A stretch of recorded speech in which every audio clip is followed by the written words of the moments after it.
너희를 위하여 성읍을 도피성으로 정하여 부지 중에 살인한 자가 그리로 피하게 하라. 이는 너희가 복수할 자에게서 도피하는 성을 삼아 살인자가 회중 앞에 서서 판결을 받기까지 죽지 않게 하기 위함이니라. 아멘. 최근 공공장소에서 불특정 다수를 향해 흉기를 휘두르는 사고가 잇따르고 있습니다.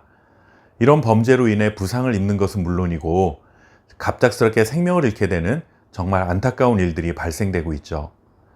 특별한 원한관계가 있는 것도 아니라 아예 일면의식도 없는 정말 아무런 관계없는 사람들을 향해 자신의 내면에 있는 분노를 표출하는 강력 범죄이다 보니 요즘 길 가는 것이 더 무서운 세상이 되고 말았습니다.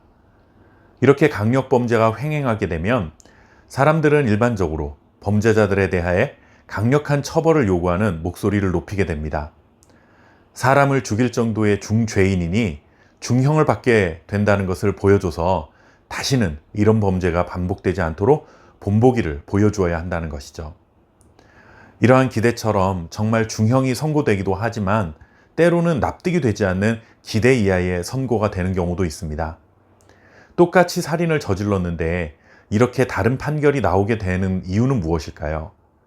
물론 여러 가지 상황이 고려되어야 하겠지만 가장 중요한 것 중에 하나는 사람을 죽이려는 고의성, 의도가 있었느냐 하는 것입니다. 살인에 대한 고의성 혹은 살인까지 저지를 의도가 없었다라고 한다면 감형 이유가 되는 것이죠. 이렇게 살인이라는 같은 범죄에도 불구하고 고의성 여부에 따라 판결이 달라지는 경우를 우리는 오늘 민수기 말씀에서도 발견하게 됩니다.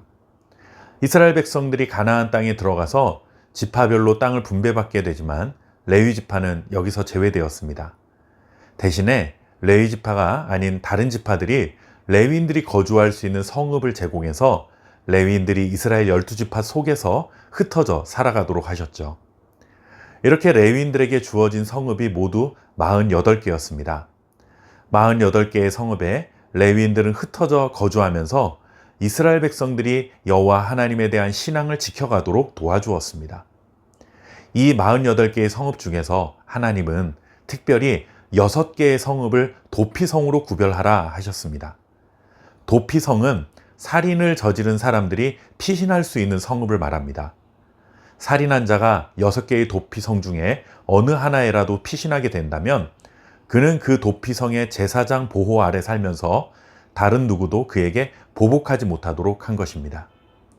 하나님이 왜 살인을 저지른 죄인을 이렇게 보호하려 하신 것일까요?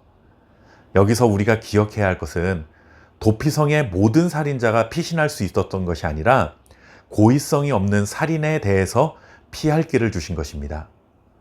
고의적이고 계획적으로 살인을 저지른 자에 대해서는 하나님께서 죽이라는 명령을 하셨습니다. 다만 실수로 살인을 저지른 죄인들이 피할 곳을 마련해 주신 것이죠. 그들의 생명을 보호해 주셨고 또한 개인적인 보복으로 말미암아 또 다른 살인이 일어나지 않도록 예방하시기 위한 목적으로 도피성 제도를 마련하신 것입니다. 도피성으로 피신한다는 것은 곧 자신의 죄를 자백한다는 의미가 담겨 있고 사람을 죽인 것을 잘못한 일이 분명하긴 하지만 그것에 대해 긍휼과 자비를 요청하는 의미도 담겨 있습니다. 생명을 죽였을 때는 반드시 생명으로 갚아야 합니다. 그러나 하나님께서는 비고의적인 살인의 경우에는 하나님의 긍휼과 자비로 용서의 기회를 얻을 수 있게 하셨습니다. 물론 부지 중에 일어난 살인일지라도 죄는 분명합니다. 그렇지만 살인에 대한 개인적인 보복 때문에 또 다른 살인이 일어나게 되어 하나님의 거룩하신 땅이 더럽혀지지 않도록 미리 보호 조치를 취한 것이죠. 우리도 마찬가지입니다. 우리는 영원한 도피성 대신 예수 그리스도의 보혈로 모든 죄를 사함받았고 죄로 인해 죽음 가운데 거했던 삶으로부터 구원을 받게 되었습니다.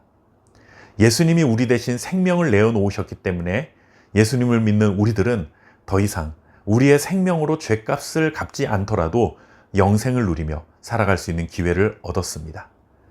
예수 그리스도의 보혈을 통해 죄사함을 허락하신 하나님의 은혜에 늘 감사할 뿐만 아니라 세상의 죄로부터 구별된 삶을 살아갈 수 있는 저와 여러분 될 수 있길 바랍니다. 감사합니다.